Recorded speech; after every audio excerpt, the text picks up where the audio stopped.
well, Dricus, front right here. Congratulations on your first successful title defense. I guess what are the emotions after, kind of an emotional build-up to this fight? It was a name that you'd been calling for, a name that you admittedly had been studying since even before you got to the UFC. So now to get through Israel Adesanya, what are the emotions? Yeah, I mean, it feels absolutely incredible sitting here. I mean, what a build-up to the fight this week. Just a big ups to him as well. The team, the UFC team here in Australia, it was... they accommodated us. So I was treated like not a world champion. I was treated like, I think, a king of some country. Everything we wanted, from the hotels, from everything was planned to a T. It was amazing. And it coming together tonight, well, today, this afternoon, I don't know what to say, but it was so special. And like I said, you mentioned my first successful title defense, and people go, yeah, you're not a champion until you defend that belt. That's bullshit. You're champion when you win that belt. But I wasn't a champion walking out there tonight.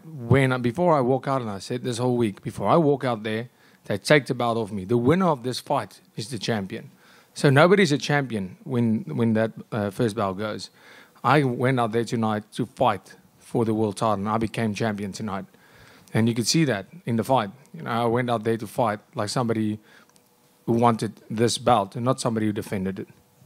You did, obviously, like I said before, you had been watching Israel since before the UFC. Did that fight play out in there as to compared to how you envisioned this and expected it all these years?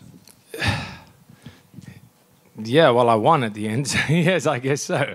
I didn't do too many visualization sessions where I lost, but the man was as good as I thought. He was as good. I'm so happy that he went out there and you could, after the fight, say, this was the best Israel Adesanya. He felt great. And you could see it in his, just in physique. That's equal to work. And he had more heart. I said I'm taking him out of there in the third, and I got in the fourth. I could see in the end of the third, he was starting to break down.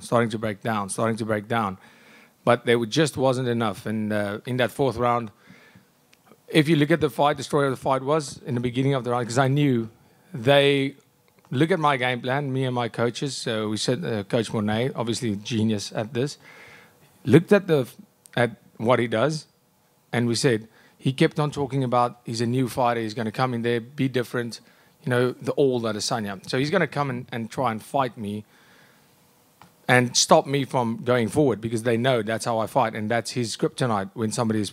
he's not going to make the same mistake like he did against Strickland. So every round, you can see this, in the beginning of the round, I was standing my ground, but he was in the middle of the octagon, and he was almost dictating, but if you're not used to fighting like that, you get more tired. If you're not used to fighting with that kind of pressure. And I didn't back off. I wasn't fighting on the outside. I just stood my ground. And in every round, around 2 minutes, my coach would shout, listen, it's time to go. And I would start pushing forward. And that's when I started getting, every round at the end, I got the success. And every round his burst, like the first bit of the round where he was dictating would be shorter. And in that fourth round, I landed quite a lot of big shots. The man can take a punch, but you can only take that many. He kicks like an absent. Jeez, the man kicks hard. The first inside low kick he kicked me, I think his feet felt like this big. When he kicked me, it felt so heavy. He has that inside low kick was incredible, but I stuck to the plan. I tried to stay as disciplined in there as necessary, not blitzing forward for too long, because the blitz is it's one thing I'm going to do, and everything worked out perfect. At media day, you also said if there are no holes, it's my job to create them for you to take advantage of. Was this the finishing sequence, like you got that hook from behind and then you tackled him into the rear naked choke? Is that a hole that you saw envisioned? Well, I mean, we saw that in the second round when I got him. I knew physically I'm stronger than Israel Adesanya. He is a master at getting back to his feet and not getting his... Well, if you have his back. I mean, Whittaker had his back many times. how many guys has gotten him down and not being able to do anything with it. So I got him down in that first round, I think, or second round. Landed a couple of hard shots. So every time he would start getting back to his feet, I didn't fight him on it. I just kept control of the hips and landed big shots because he was so focused on my hands around the hips that he wouldn't protect his face.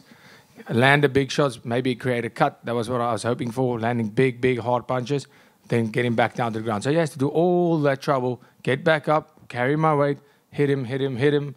And in that fourth, the man was staggered from the blows. I could see when he went down, I landed big shots. And I didn't plan on taking him down. I was actually planning on knocking him out. And the body positioning was just that of the best thing to do right now is to take him down. And I could feel as we went to the ground, he wasn't resisting at all. He was out of it a little. Got the back. As soon as I straightened him out, it was over. And after you said, I think it was something along the like, no matter what happened tonight, Africa won between you two. We saw you exchange the jacket over here and speak with his parents. Why did you feel the need to say all of these things? That just kind of clear the air between you guys? Well, let me tell you this. Like I said, at the end of the day, what I said was never to challenge Israel or any other African fighter on being the first African fighter. It wasn't that. It was the first residing. And that is still the fact. I mean, nothing can change that. So I know at the presser, I went over to him actually after the fight when he got super emotional. That was within him. That wasn't nothing. I never went after his family. So I just wanted to make sure that, I have parents too, and I respect anybody's parents. So I just went over to him and said after the fight, if it sounded like I was saying anything bad about your parents, that was not the case. Yeah, what I'm saying to you, harden up. If you want to cry about that, so be it. But I will never disrespect your parents. And he said, no, he understands that. And, as a warrior to a warrior, like I said, I'm still not Israel Adesanya. We are not friends because person on a personal level, we do not see eye to eye. But warrior to warrior, after spending that time with him in that octagon and what he's achieved in the sport, it's no secret. I respect that. And after spending the time with him in the octagon, you can't not respect that man. What he's done in the sport. So to give him that jacket was a token of it was a reminder, a token of appreciation. Thank you for this. It's a memory for me. It's such a massive moment in my life, fighting a great fighter like Israel Adesanya. I brought the jacket here specifically to give it to him before the fight. I brought it with me to give it, it was going to be win or lose. I was going to give him that because he said he wants to fight warriors from all the lands, and I respect that. And I wanted to give him that as a token of appreciation of fighting and giving me that amazing fight and bringing the best out of me, and also as something to remember this magic moment of All-Africa main event. And last one for me, obviously, I know Dana White said that Sean Strickland deserved the next title shot, but I don't know if you saw that Alex Pereira posted that he wants to drop back down to middleweight too. He was sitting in front of like you getting the belt tonight. So I guess, what do you want next for your career? Yeah, what I want next is whatever they give me. I have to be honest. I honestly don't think Alex Pereira should drop down to 185. If he wants to, great, perfect. But then we're going to hear the excuses. I saw we saw Izzy stiff that man in the first round.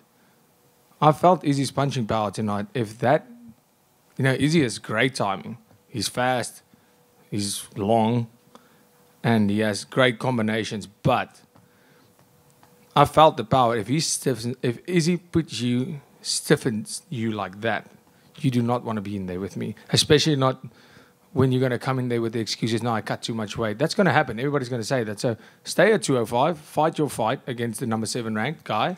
Number 8. Number 8. Okay, cool. Well, fight your fight there and enjoy it. If Strickland's the next fight, the people want to see that fight. That's the fight that people want to see, and that's the fight right now that people think is the next best guy. Then it's the fight that I want. So let me handle my business, you handle your business. You don't have to, cut the weight so you have some sort of excuse. I'll come up after the Strickland fight. I'll come up to 205 and we'll sort it out there. So you think just one more title defense and you'll be ready to change divisions? No, but I mean, if that's what the UFC wants, I mean, I'll be ready for it right now. But I'm not chasing that. I believe to be considered as the greatest to ever do the sport, I need to be considered as the greatest middleweight first. So yeah, I mean, I'm the first guy to beat Israel Adesanya and Robert Whittaker. I beat 3 of the top 20 pound for pound fighters. So can I please get back in the top 10? So I beat Strickland, I beat Whittaker, and I beat Adesanya. I can't wait to see. I haven't been on social media. I can't wait to see what the critics say now. I mean, that must be very gratifying. And speaking of the Sean Strickland fight, right? He's one of the few people who's made it to the judges with you, which, as we've seen, doesn't happen very often. So is that a partial motivation to? There is people who think he won that fight, and to just silence those people.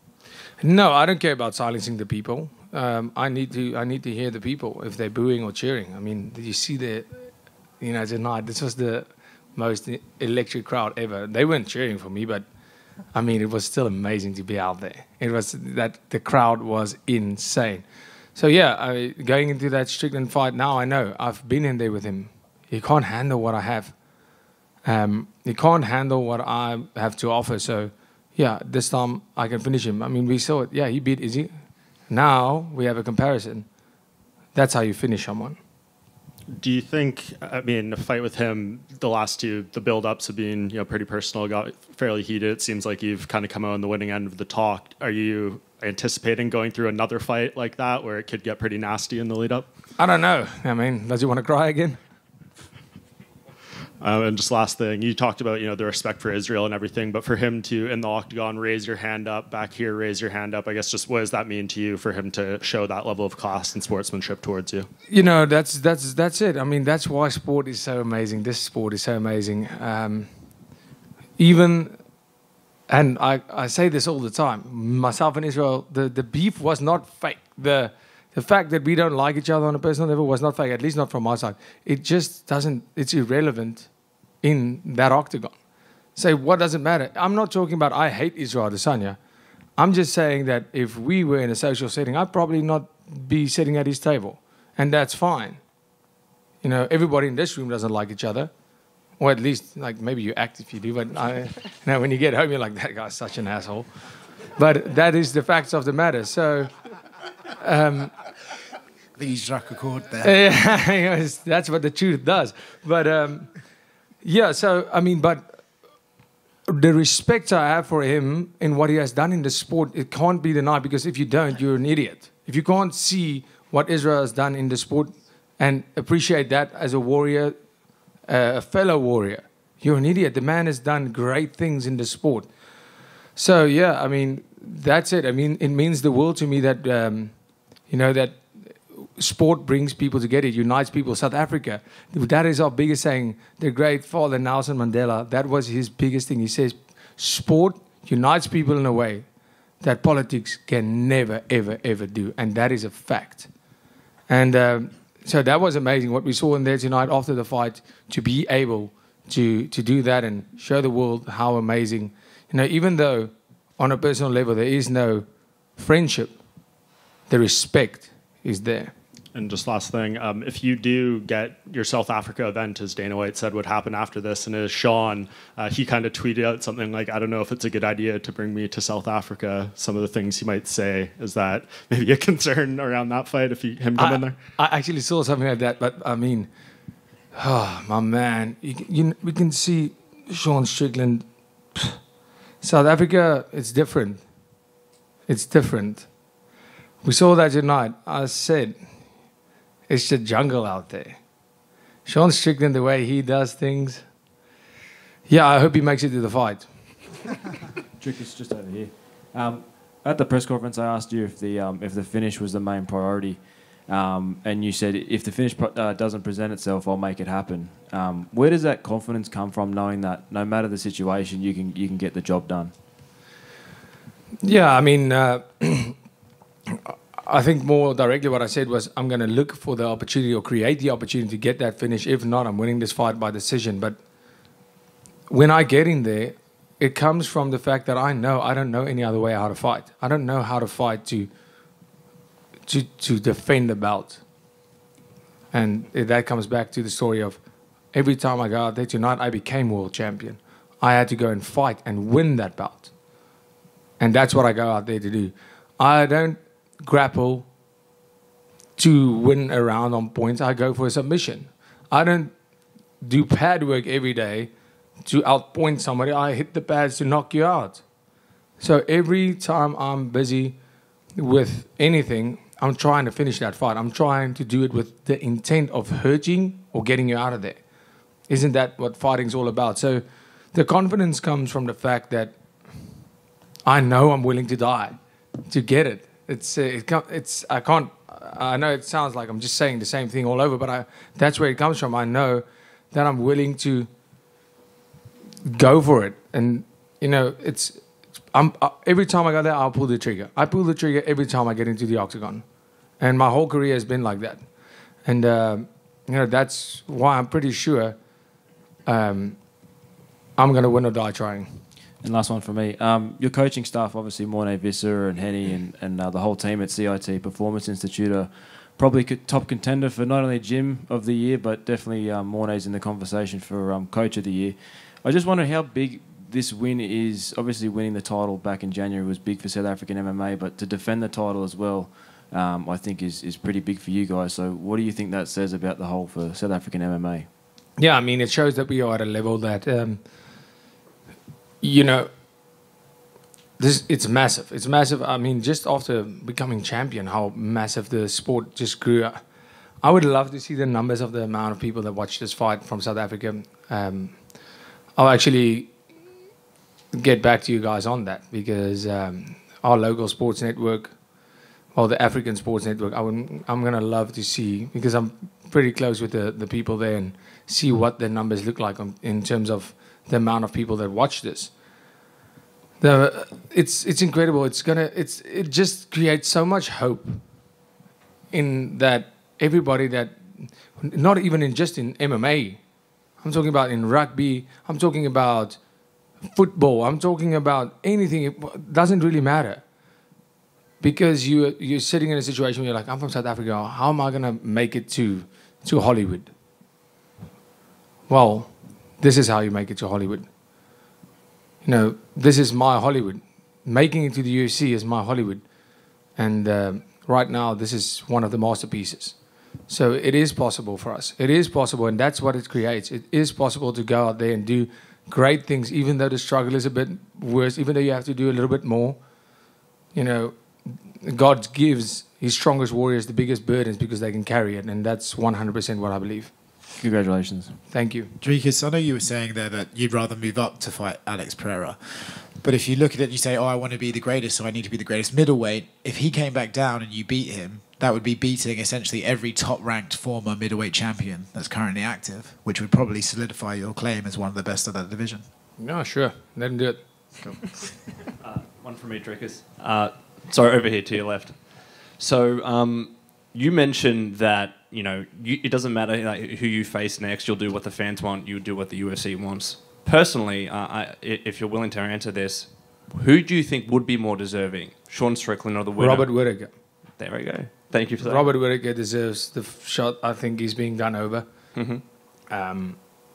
Whittaker beat Costa. The only thing, Robert Whittaker, Sean Strickland's only saving grace here is the fact that he went a decision. Yep. With me. That's it. So, yeah, I mean, Robert Whittaker beat Costa in a more spectacular fashion, I believe, than Strickland did. And then, willing to step up fight comes out, he pulls out. Whittaker fights not a nobody in the sense of he's not ranked. He can only lose, and it's a great fighter. Ikram, right? Ikram. Yeah. Ikram. He's an amazing fighter. He's really good. Whittaker makes it look like he was fighting an amateur. And what does he get for it? Nothing. Then says, okay, I'll fight Hamzat again. So he beats Hamzat, and you're not giving him a title shot. He's pulling on he's getting the short end of the stick, unfortunately. But that's not on me. I'll fight whoever. So Strickland right now, that's the fight that people want to see. So that's what they get. But Whittaker is definitely the one that's being done over in this, in my opinion. He's more deserving, but life's not fair. And you mentioned before that you can't wait to go online and see what the critics have said. I will share this with you. One of the biggest, let's call it criticisms, are people saying that in the third and the fourth you were looking gassed. But you were touching on before, that was part of the plan, conserving energy and playing possum. Would you say that's correct? Playing possum? No. Looking gassed? Yeah, sure. That's why I finished him. Yeah, if that's what gassed means, I'm in. Call me gassed all day. I appreciate it. Thank you, mate. Dricus, just down here to your right. Okay. Before the fight started, when Bruce Buffer was introducing you and there was just all these boos raining down, I think it was the biggest smile you had on your face all weekend. Can you just take us through what you were thinking there? Were you using the boos as motivation or just embracing the crowd? No, it's just been the same as any other place I went to. Canada, I told them that's what's going to happen, but they refused to listen. Did you hear the cheers after the fight? That's why I was laughing, because I knew, shame. And just I can't wait to hear all of you cheer. And I just thought about it this way. I'm standing there, and I'm hearing all these boos, and I'm like, there's no way I've finished this guy, and this place just starts booing. So if it happens, it's going to be funny, but I know there's one guy who's going to sit next to another guy that was booing as they introduced me, and as I win the fight, the one guy is cheering, and the other guy goes, what? You were just booing, and now you're cheering, and that was funny to me, and, well, I mean, it's amazing. It's amazing because that's what we're here to do. You know, all the media talk, all that stuff, it's funny, it's great. The people pay a lot of money to be here, to watch these events. And at the end of the day, they come to be entertained. And that's what I come to do. And that's where that confidence comes from, because I come in there and I make a promise to the fans every time. I'm going to come out there and give you a show. I'm going to entertain you. And I haven't watched the fight, but I believe it felt like it was one of those fights. It felt like it was all out. I gave it my all. So that's what I'm here for. I'm here for being a warrior. I'm not here to win. I'm here to win and be entertaining at the same time. I think there was a lot of South Africans in the crowd that helped your cause at the end there. But just one final one. Did you get your money from... What a backhanded compliment. Well, screw you. Tai Tuivasa, did you get the money from the bet that you made from the rugby union game? No, not yet. Thanks for reminding me. All good. Congrats on the win. Thank you. Thank you, everyone.